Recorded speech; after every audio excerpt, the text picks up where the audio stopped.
What's going on, guys? Ninja Turtles, Godzilla, issue 3. This is just kind of a for funsy kind of book. This is in no way, shape, or form tied to our mainline series. Just as an example, the origins of this is set for the original comic run where the turtles just so happen to be in the sewer with the ooze vial, and Splinter was the pet of Hamato Yoshi and not the reincarnated version of him. Same with the turtles. This is not the reincarnated versions of Yoshi's children. So, this is just kind of a what I would call, like, if this was a movie, this would be like a check your brain at the door kind of movie. There's going to be some nonsense to kind of make all of this happen, which is pretty typical for the versus kind of things, whether it's, with the turtles or like movies like Freddy vs. Jason, things like that. There's some things you're going to have to forgive a little bit in order to make the thing happen. There is a little bit of belief flexing here where you're just going to have to kind of go along with it. And if you can't, I get it. I tend to be a little bit more forgiving for these kind of things and just willing to go on the ride. Just to, see these two IPs clash with one another. I always get a lot of enjoyment out of this stuff, even if it's more schlocky. So, in issue 2, we saw that the Turtles were able to implement the Foot Clan technique, where they basically meditate and project their astral selves into the mind of Ghidorah, and were not only able to calm him down, but also see what caused him to kind of spaz out and start attacking things. And we saw that Shredder and Krang used the Technodrome and just used it to piss him off. He came down to Earth, pissed off Godzilla and everybody, and then he went to New York, where he started causing a big old ruckus over there, and that's where they encountered him. So they were successful with all of this and able to calm his ass down. So now they're heading over to Japan to do the same for Godzilla and the other kaiju and try to chill them the fuck out. And that's what brings us to issue 3. So, Tim Seeley is our story person. Pharaoh Pei is our artist. Both are doing a pretty good job here. I've been enjoying the series so far, so Tim's been doing an excellent job in the story department, or, with what he's got to work with in order to try and bring everything together. Again, it's not going to be perfect. There's definitely some tisms through all of this, but I'm willing to just forgive and just go along for the ride, and that's what I kind of mean with the check your brain at the door kind of thing. So, Turtles are just off the coast of Japan. Leo goes ahead and wakes everybody up and tells them to put their game faces on. We see most of the Turtles are over here getting their parachutes put on along with Splinter. And Raph notices Donnie's not getting with the program, so he tells him to knock off his texting. Donnie's over here talking with Metalhead, who's been... his programming's been uploaded from the metal body, and he plugged it into the computer so we can still talk with it, because he's feeling kind of like an outcast right now. He feels his brothers are a little bit more agitated. So he says his goodbyes and gets with everything. Splinter gives like a final words of encouragement and reminds them how things went with King Ghidorah. And then they all jump out of the plane. And we get a nice 2-page spread here where they're going to land directly on Godzilla. Donnie says the best place is upper back area. And so that's what they're aiming for. Most of them are fairly successful. Mikey's over here. He lands in a spot where places him in Godzilla's vision. So the rest of them all are smacking him in the face and trying to get his attention, and able to get themselves to safety. And as an added benefit, a Japanese fighter comes in and is attacking Godzilla, and he poses the bigger threat, and Godzilla focuses on him, allowing them to get into their little meditation circle and project themselves into Godzilla's mind. So all 5 of them are there, and Donnie automatically senses that something's not quite right. It's not the same as when they were with Ghidorah. And Raph is just thinking he's got his head focused somewhere else and starts snapping at him. But before he can finish going off on Donnie, he gets zapped. And that's when everybody realizes something's definitely not right here. And Leo puts together, this is something going on with our physical bodies, and snaps everybody back out of the meditation or whatever. And tells them, hey, we got to bail. There's a lot of electricity going on over here. And so they're all able to escape the body of Godzilla, and it looks like he was powering up his either atomic breath or nuclear breath. I'm not as big on Godzilla, so I think it's one of those. We're just going to go with nuclear breath because that's essentially what it is. But yeah, they see him wander off, and they're like, shit, we just missed our opportunity. We're going to cut back over to the plane where we see the pilot's telling Mondo Gecko over here, hey, I'm going to go ahead and park at the airport. And Mondo's like, yeah, whatever. I'm good with just getting us back on the ground. However, April says, no, we can't go to the airport. There's an island nearby here. I think I can guide us there. And Casey's like, April, what the hell are you talking about? And she goes on about how there's voices singing to her and telling her that that's where she's got to go.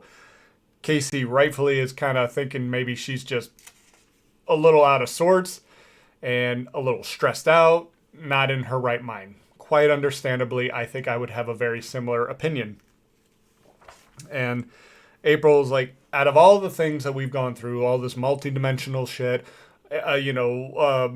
mutants, aliens, all this stuff, does it really seem that far-fetched? And how have my gut instincts ever been really wrong? And Casey's kind of persuaded by this and like, all right, let's go with April's plan. Just take us over, see if she can guide us to an island. And so off they go. Meet back up with the turtles. They are at a karaoke bar, and you see Mikey's over here singing while everybody's trying to figure out what the hell just happened. And Mikey goes on to ask, what was it that made you guys fail initially, or made Yoshi and Saki fail to calm Godzilla down back in what we saw issue 1, back when those two were still leading the Foot Clan. And Splinter said that because their relationship had already started to divide, they were not able to get on the same page and kind of sync up with each other, and therefore not be able to sync up with Godzilla. Just kind of make it very quick in explanation here. Mikey's like, well, clearly that's not our problem, and Leo and Raph are like, are you sure about that? I think we might be, not all of us are on the same page, and Splinter's like, well, whatever do you mean? And they say, well, I don't know if you've noticed, Master, but Donnie has been more about his tech lately and not so much on page with us. And Leo also goes on that perhaps it's time to let Donnie worry about tech while we worry about the spiritual stuff. Now, Donnie overhears that, and he gets a little upset by this, because again, he was already kind of suspecting that his brothers weren't feeling the most friendly towards him. And so he runs off. Over at the International Airport of Tokyo, we see Bebop and Rocksteady have made their way here over to Japan. And before they have time to catch their breath, the Technodrome pops up, and Shredder goes ahead and says, hey, why don't you guys come on in? And so they're trying to apologize for their failure with Kinoshita, the professor lady from issue 1, I believe. And they were trying to steal an object from her, and they failed to do so because the turtles and everybody showed up and stopped them. And Shredder says, hey, you know what? You'll make up for it soon enough. And then signals to Krang. Krang then injects Bebop and Rocksteady, and the two start mutating. We then catch up with Donnie. Now he's over at Kinoshita's place, and she immediately starts attacking him. That is until she realizes that it's Donnie and not the Foot Clan who have ransacked her place and actually managed to steal the item. Donnie says, okay, so what exactly would they, what would Shredder be so interested in? And I'm just going to call her Emmy, and Emmy Kinoshita. From here on, it's just going to be Emmy. And Emmy leads Donnie down into like a sub level, and we see Jet Jaguar, and her grandfather helped develop Jet Jaguar and the technology that would make him grow and shrink at will. And that is what Shredder was interested in, is that technology. She then goes on to talk more about what Jet Jaguar meant to Japan, and how, unfortunately, ever since her grandfather passed away, he has been in operation, not operable. And she feels that it kind of seems like the soul of her grandfather was in some way, shape, or form connected to the tech. And Donnie is able to kind of relate. He's like, hey, I know what you're talking about.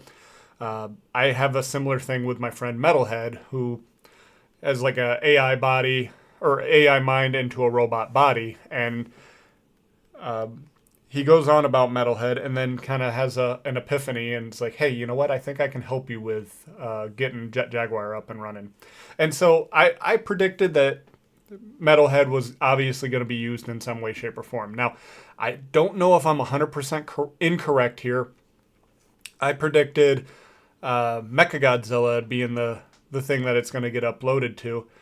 And that still is on the table for now, because it looks like we're going to start with Jet Jaguar, if not end with Jet Jaguar. But my prediction could be that he gets messed up and that Donnie will take Metalhead's chip out and upload it to Mechagodzilla. So that still could be on the table, and that's not me just trying to, have some copium over here. I think I might still be correct there. I just didn't count on Jet Jaguar. So I may be wrong, but we're definitely starting with Jet Jaguar, maybe still going in with Mechagodzilla. We'll see.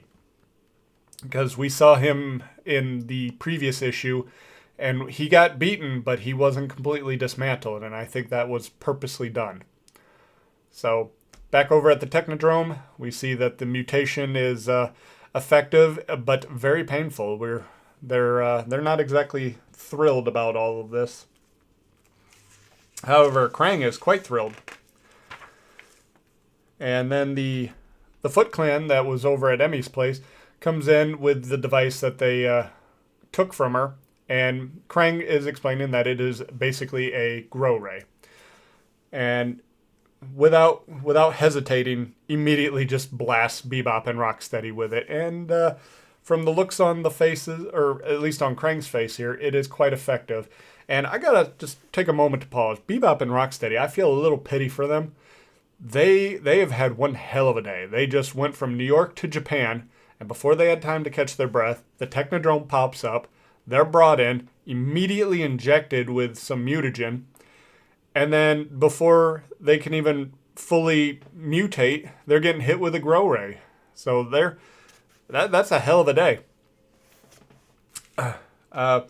We then move on to Infant Island, and I suppose that this might mean more to the more knowledgeable Godzilla people, but Casey Jones is having his hands filled with an attack from the natives over here, and so he's getting into a fight. And then April starts having more of the singing in her head, and Mondo Gecko's like, what the hell's going on? And she explains it. And then she is introduced to the people singing in her head. And these two little twins, who then bring her and Mondo over to an egg with Mothra inside. And that is where our story ends. Now we get a little preview into the next issue, and it looks like it's quite effective with that mutagen for Bebop and Rocksteady, because that definitely looks like Bebop there and Rocksteady there. So interested to see where this goes. And so, yeah, there is definitely some things you're just going to have to kind of roll with. The whole, meditation and projecting an astral form into the mind of a monster and calming them down to, stop all of this. We're really kind of stretching it as far as believability, but I'm willing to just kind of go with it. I'm having a good time reading this. And it looks like we're getting some good fan service for the monsters, for anybody who would really like to see more monsters, I think that they're doing a whole lot of good for everybody, and not just straight up jangling the keys at people. So I think we're trying to make everything fit.